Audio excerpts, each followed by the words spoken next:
Pro Group Management. Workers' comp that works for you.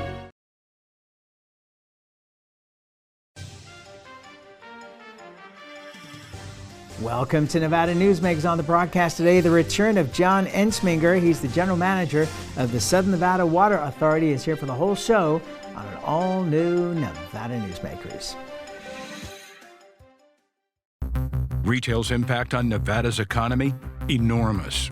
8,600 businesses, large and small, employing 145,000 workers.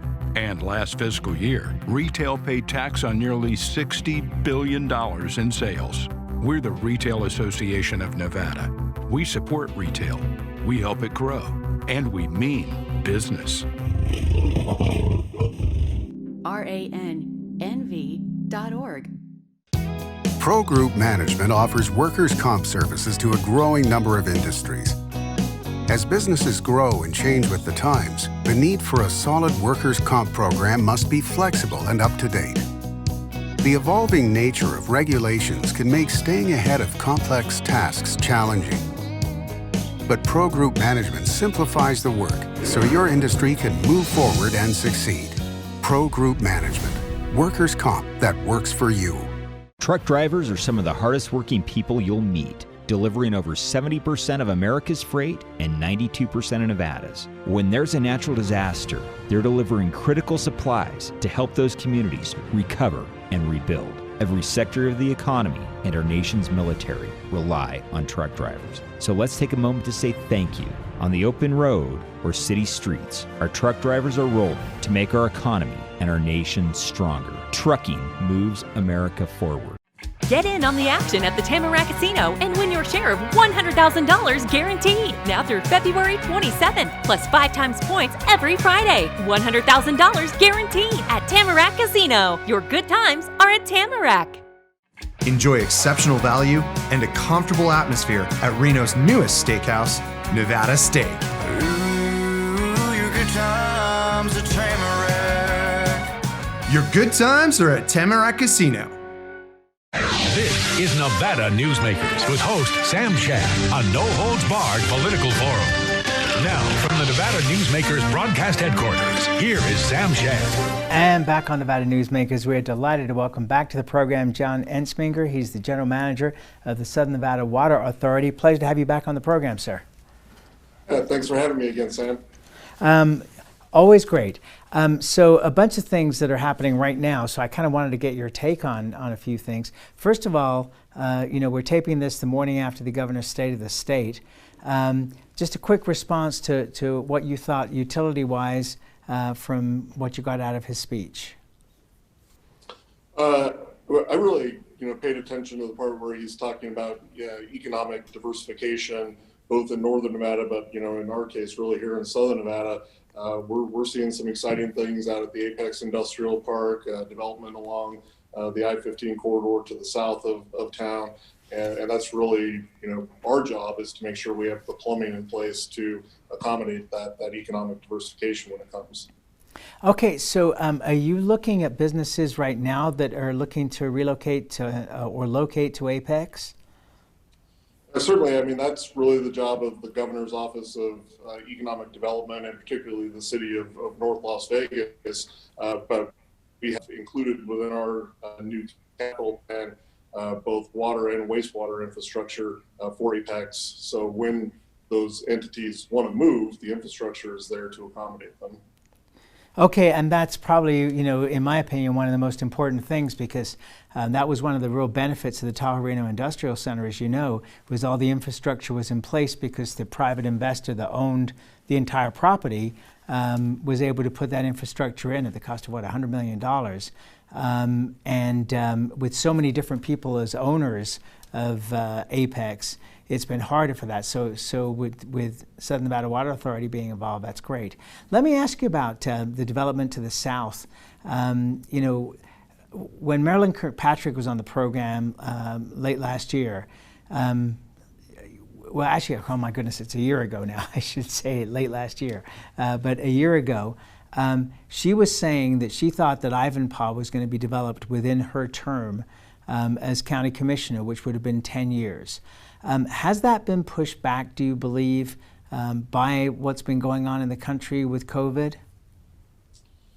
To my knowledge, there have been meetings with the local agencies. Clark County Department of Aviation is obviously the lead agency on that project. But even during 2020, they've begun moving forward with their permitting process. So I can't speak to if there will be ultimately any delays to it. But from where I'm sitting, it seems to be proceeding on the same trajectory as it was pre-pandemic. And that's fascinating, and I mean, very exciting, because I mean, that means that the optimism for growth coming back rapidly is still there, because one might have thought that would have been pushed out further into the future. Well, I think a lot of it is just we're going to have to see how everything bounces back. Once these vaccines are distributed. The whole idea behind the Ivanpah Airport is that you can take all the cargo and fly it in there, thereby freeing up about 40% more capacity at McCarran for passenger traffic. So I think if we see a return to relative normal in terms of tourism, once the vaccines are distributed, that'll be a pretty good indicator of the need to proceed with that airport. Because it's not going to be built overnight. It will take 5, 6, 7 years to really get online. Yeah, and I mean, that's the beginning phases of it. I mean, really, isn't that a 30-year project when you look at a full build out of that? Yeah. Again, you probably have to ask Rosemary, but it's not just the airport. There's a lot of stuff that goes in around there, so it is probably a multi-decadal effort. Yeah. Let me ask you this, because at one point, the Southern Nevada Water Authority was a sponsor of Nevada Newsmakers. And going into the recession, there was a cutback, and I remember calling and saying, what happened? And the response was, we had all these contractors buying up all these, water rights and hookups, and now they're all out of business and they're getting their money back. So our revenue has gone from hundreds of millions down to almost single digits, and I was not surprised that the Water Authority had to pull back. What's it been like this time around? Are you seeing contractors pulling back and asking for their hookup money back, or are you solid? No, it's actually been really surprising. When the pandemic hit in March, we were right in the middle of our budgeting cycle at that point, and we immediately reduced all of our expected revenues back to those 08-09 levels, because we expected there to be a major impact on development. But at least thus far, knock on wood, it really hasn't materialized. Our connection charge revenue is actually slightly higher in 2020 than it was in 2019. So, the growth, in home building in the western part of the valley and Henderson, and commercial development really hasn't slowed down, which surprised us, but obviously it's good for our overall budgeting. It's interesting. It seems like the construction industry, one being an essential industry, has been able to move forward. But in terms of the actual construction isn't come in Monday and have it built by Tuesday. It's come in Monday, and a year or 2 years or 3 years later, the project is completed. So it seems like the construction companies and the investors have looked at this and said, this pandemic can only last so long. At the end of it, there's going to be this growth phase, and we need to be there to accommodate for it. Am I reading that right? Yeah, well, certainly you would have expected a lot of projects that were already underway and were financed, that those would continue. What we were concerned about was we wouldn't see new projects entering the pipeline, but we really haven't seen that either. And if you look at both the home prices for resale and home prices for new housing here in Southern Nevada, they're all higher than they were at the start of the pandemic. And a lot of what we think we're seeing really is a lot of migration from California, a lot of people that expect to be able to work remotely for the long term, not just for the duration of the pandemic. And that's being reflected in home prices here in Southern Nevada. One of our developers in the north here, Partols, talked about a tidal wave of immigration coming from California. Would you describe it the same way? I don't know if I would probably call it a tidal wave, but it certainly is steady. It hasn't dramatically increased since the start of 2020, but it hasn't abated at all. So I guess I would equate it more to a steady stream flow if we're going to use water analogies. and sir, you're the head of the Southern Nevada Water Authority. We can use water analogies. What about customers paying their bills right now? I know I talked to one of the heads of a major utility in the state, and they told me that in their particular industry, which is not water related, that they were having some issues with collecting the monthly payments. How's that going for SNWA? It's gone up, and that's really at the retail level. So you're dealing more with the Las Vegas Valley Water District or City of Henderson, City of North Las Vegas when you're actually paying your bill. Not dramatically, but we have seen an increase. You know, in a standard times, it's normal for us to have around $2 million that's past 90 days due. And right now we're at about 3.5 million, 90 days past due. So on a percentage basis, it's a fairly significant uptick. But if you look at our overall revenues, it's a very small portion. So by and large, our customers continue to pay their bills on time. With the last COVID rescue package that we're already seeing money funneling in fact, I was a little shocked because my initial payment from the COVID relief fund still hasn't arrived, but the latest one came in like several days ago, which shocked the heck out of me. Is there money in this first COVID relief package that's coming into effect at the end of 2020-21 going to affect Southern Nevada Water Authority? Really, what we are talking to the county about is being able to access some of those funds to help our customers. We're not looking for any money for ourselves, for our utility operations, anything like that. But those past 90-day delinquent bills that can be attributed to COVID, we believe we could access some of those monies and give relief to those affected customers. The difficulty is the federal legislation requires you to verify that the delinquency is a direct effect of the pandemic. And you can imagine getting your customers who are past 90 days due to answer the phone, and when they think you're trying to collect their bill, not verify that it's a COVID effect is somewhat difficult. But we're making headway. We've contacted, I think, about 25% of them, and so once we can, contact more of them and get kind of a package together, we think the county will give us access to some of those funds. Just one other quick question on this: the new COVID relief package that's being discussed under the new Biden administration. Are you looking for infrastructure money potentially to go towards the infrastructure of the water authority?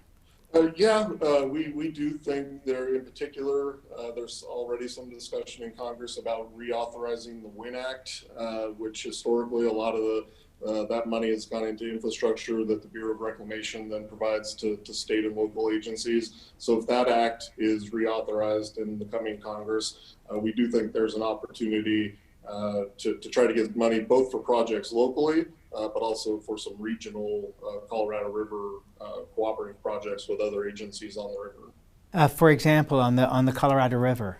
Yeah, no, absolutely. Like, for instance, I think we might be talking about our proposed project with the Metropolitan Water District a little bit later. I think that's a perfect project for some federal money to be introduced into to buy down the overall cost of the project, because not only will it benefit 25 million people in California and 2.5 million people in Nevada, it'll also help stabilize the overall reliability of the Colorado River for 7 states and 2 countries.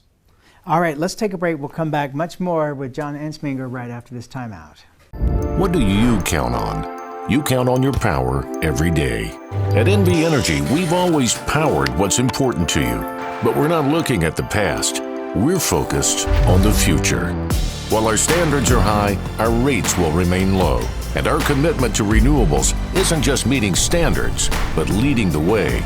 Because you can count on more than just your power. You can count on the company who brings it to you. That's our promise. You can count on it. Can't do it. Stupid, like my mom. We can't do anything at Mommy's because you won't pay child support. Dad said you cheated, and he's not even sure he's my dad. Mommy said you left both of us, so she isn't gonna let me see you. I look just like my father. I'm divorce attorney Marilyn York, and I may represent men, but hate has no gender, only casualties. Please, stop sacrificing your children in your war against your ex. Because of UMC, I'm putting my free time to good use. Because of UMC, she keeps me on my toes. Because of UMC and this guy, I'm here. UMC, the highest level of care in Nevada. This is Nevada Newsmakers. And back on Nevada Newsmakers, we continue our conversation with John Entsminger. He's the general manager of the Southern Nevada Water Authority. John, you brought up just before the break there a project with the Metropolitan Water District that potentially could get funded. It's a recycling project. Would you explain what it is and how it might benefit Southern Nevada? Sure, and just for a little bit of background, Metropolitan is the wholesale water agency in Southern California, and their customer base is essentially Santa Barbara in the north to San Diego in the south. So a very big service area, 20 to 25 million Californians get their water from Metropolitan. And right now, all of the wastewater generated by that 20 some odd million Californians is treated, but then it's discharged into the Pacific Ocean and obviously can't be reused. So what this project would do is take all that wastewater, treat it, and then build a distribution system throughout the Los Angeles basin to recharge that wastewater into the aquifer where it can then be reused by Southern Californians. So it's about a $3.2 billion project. And what we're planning on doing is participating financially in the project with Metropolitan, and in exchange for us funding part of the project, they would then leave a piece of their Colorado River water in Lake Mead for use by Southern Nevadans. Okay, does that need Congress to pass an act for that to occur, or is that something that can be agreed upon by the two states? It does not need congressional approval. It seems like, for more than a decade now, that the decisions on the Colorado River have been agreements between the various states, bypassing the need to go through this unbelievable process that is Congress to get anything done. Is that really what continues to occur, is cooperation between the states? It really is a state-driven process. Obviously, the federal government has a role. The Bureau of Reclamation owns Hoover Dam. The federal government owns Glen Canyon Dam. So there's a big role for the federal government in operating the Colorado River, but in terms of agreeing to sort of the rules that control it, it really has come down to the 7 states and the country of Mexico to negotiate those agreements. We did in 2019 take a set of agreements to Congress to be blessed because there were some changes to federal law that we wanted to make. But to my knowledge, that was the only thing that went through Congress in 2019, 535 to 0. So it was a very bipartisan, non-controversial kind of federal legislation. And what's ironic is that that's the kind of thing that gets the least amount of publicity, is when Congress actually does the right thing and does it in a bipartisan way, and the amount of news coverage is pretty close to 0. Let me ask you briefly about the winter so far in the Colorado Rockies. Are we doing okay? Are we doing badly? I mean, obviously Reno at this point is having almost spring-like temperatures. What's happening along the Colorado? Yeah, it's pretty brutal. I don't know another word to use.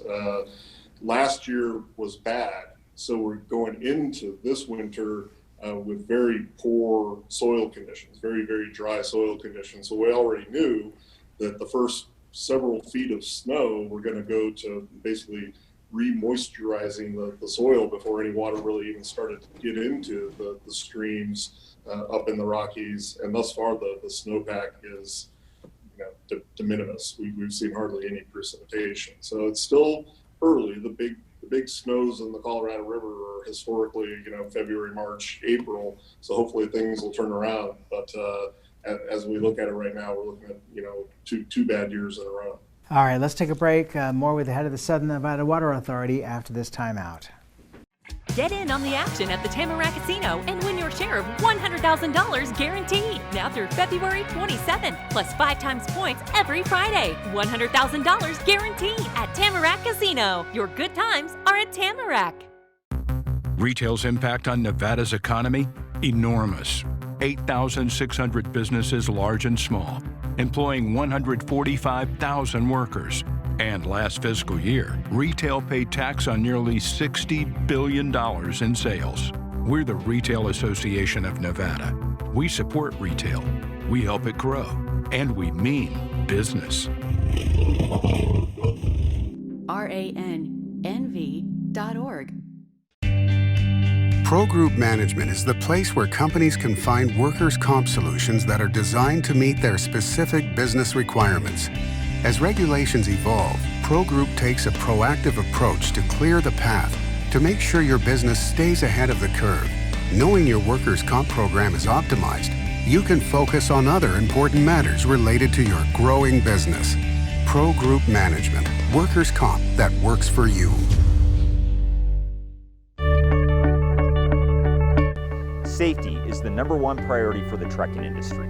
Over $7 billion a year is spent on technology like this electronic eye that will apply the brakes automatically. But the most important factor for safety is the truck driver. These hardworking men and women who safely move over 70% of our nation's freight and 94% of Nevada's. We thank you because trucks move America forward. Get in on the action at the Tamarack Casino and win your share of $100,000 guaranteed. Now through February 27th, plus 5 times points every Friday. $100,000 guaranteed at Tamarack Casino. Your good times are at Tamarack. This is Nevada Newsmakers. And back on Nevada Newsmakers, we continue our conversation with John Entsminger. He's the general manager of the Southern Nevada Water Authority. One of the reasons I wanted to call you was the headline in a huge New York Times article, Wall Street Eyes Billions in the Colorado's Water. Explain briefly what this is all about and whether you like the idea or not. Well, I think the gist of the New York Times article was essentially you have a lot of hedge funds, private equity investors that are looking at the Colorado River as a potential profit center. And I think, the article wasn't shy about the fact that they want to invest in agricultural water and eventually sell that to cities at an enormous profit, would be the play that Wall Street seems to be thinking they can make. I don't like the idea. I don't think of water as something that should be a pure commodity. I think there's a public trust in water, and we need to be making sure that all the people in the Colorado River have access to clean, reliable water supplies at a reasonable cost. And I don't think there is any logical role for private equity dollars in the Colorado River. We're not lacking financial resources at the utility regional level. We have the resources we need to make this river work for everybody. The only thing private dollars are going to do is take away water from the environment, from agriculture, and drive up the price unnecessarily to our metropolitan areas. And one could look at what happened with Harrah's, which became Caesars, not the current Caesars ownership, but the previous ownership. And it was not a pretty picture with, $19 billion worth of debt and the eventual sale of the company. But we are seeing similar kinds of transactions along the Humboldt River. Do you have a problem with those as well? I'm not aware of the transactions on the Humboldt. I guess where I come from is that this isn't a new idea, right? Speculating in water is as old as the West. People trying to buy water low and then sell it high is not a new story. That goes back to the mining rushes and stuff.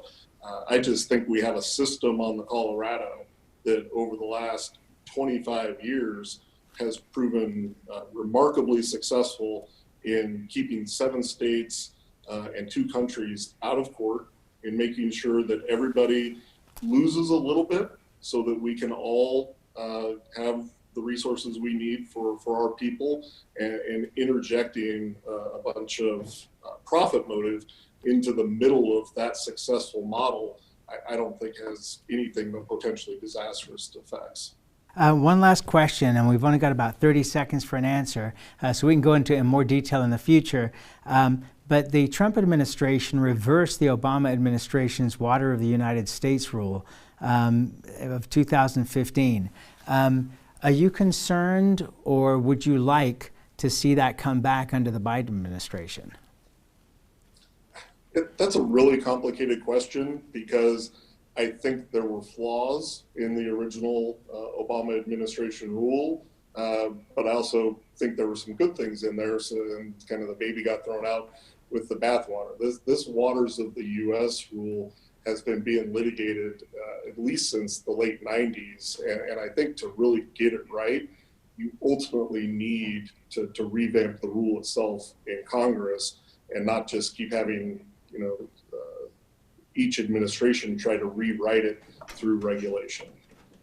All right, and that's where we have to leave it, but that opens the door for another interview. So I look forward to having you back in the next couple of months, and we can talk more about it. Thank you so much for doing this, John. It's a pleasure to see you again. Yep, absolutely, Sam. I'll see you next time. Thank you, sir. That's John Entsminger of the Southern Nevada Water Authority, and we'll be right back. Brian Kulpa Photography was born in the rolling hills of Massachusetts, and now he can help you experience the stunning beauty of Nevada in a whole new way through the power of flight. Flying has always been a passion for Brian, and at Brian Kulpa Photography, he can make your imagination soar. Brian has the creative mind and tools to tell your unique story. Experience the bird's eye view at briankulpaphotography.com. Hi, my name's Marilyn Miner, and I'm sure you'd agree that Nevada's a very special place to live. I was born here, and my husband and I have raised our family here. I feel it's a privilege to live and work in the Truckee Meadows. I especially enjoy helping my clients reach their real estate goals. Sometimes the smallest details provide the greatest satisfaction. I'd be complimented to talk to you about your next move. Call Marilyn Miner at Dixon Realty, 742-1280, or log on to marilynminer.com.